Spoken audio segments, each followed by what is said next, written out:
Bonjour, je suis Hakim La'alam et je vous propose ma chronique du samedi 10 août 2024.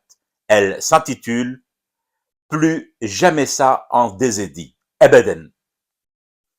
Généralement, j'écris cette chronique le matin. Donc, au moment où je la rédige, la veille de sa parution, le vendredi, il est à peu près 8 heures en désédie. Je ne connais pas l'issue de la finale d'Imen Khlif. Bien évidemment, jusqu'au soir, jusqu'à l'ultime seconde avant le gong des juges, du début à la fin de ce combat, mes crampes à l'estomac et mes prières nourront de concert tout mon corps. Mais à la vérité, Imen, notre fille de cœur, a déjà gagné. Écrit à coups de poing et de classe une grande page de la boxe olympique. Pourtant là, maintenant, vendredi 9 août à 8 heures du matin, j'ai un souhait aussi fort, peut-être encore plus fort que la victoire et le sacre d'Iman. Et ce souhait, mon souhait est le suivant, que demain, ou plutôt dans les jours suivants, ou plutôt parce qu'il faut rester réaliste, dans les années qui viennent, celui qui sera élu ou réélu à la tête de la DZI à l'issue de la présidentielle du 7 septembre prochain se donne un objectif primordial, qu'il l'inscrive en bonne place dans la liste de ses objectifs à atteindre et à atteindre le plus vite possible, qu'il l'affiche, qu'il l'énonce publiquement et que tout aussi publiquement, il prenne solennellement l'engagement de le réaliser, cet objectif. Quel objectif? Quel engagement? Tout simple.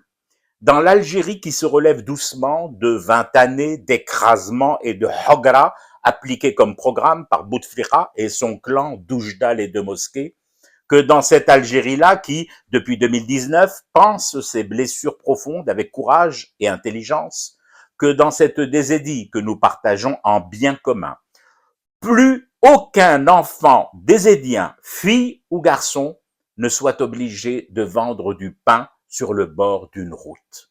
Attention les candidats et vos staffs, il ne s'agit pas de souscrire à cet engagement-là de manière bureaucratique et policière, china et bête, du genre envoyer la troupe pour ramasser dans vos paniers à salade politique ces gosses et leur enlever brutalement de la tête l'idée même de revenir sur leur trottoir, leurs galettes et matelots dans un panier posé à leurs pieds à guetter la voiture qui va s'arrêter.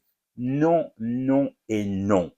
Dans notre désédie du pétrole, du gaz, du minerai de garage billette et de l'agriculture saharienne, plus aucune gamine, plus aucun gamin ne doit avoir besoin de se retrouver à vendre du pain sur les routes et autoroutes ou à ramasser de la ferraille et du plastique pour se payer un bus vers la salle d'entraînement.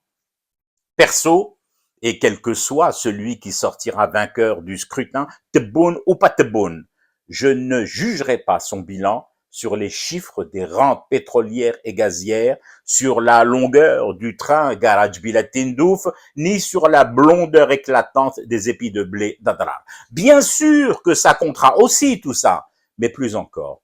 Au-dessus de ces bilans dits classiques, je guetterai comme un enragé cet engagement, pas encore pris d'ailleurs, et que j'exprime à nouveau ici. Dans ma désédie, plus aucune fille ou garçon ne doit vendre du pain au bord d'une route. Dit et énoncé comme ça paraît rien, mais chiche. Je fume du thé et je reste éveillé, le cauchemar continue. C'était Hakim La'alam, je vous retrouve demain pour une autre chronique et une autre façon de dire son amour à l'Algérie.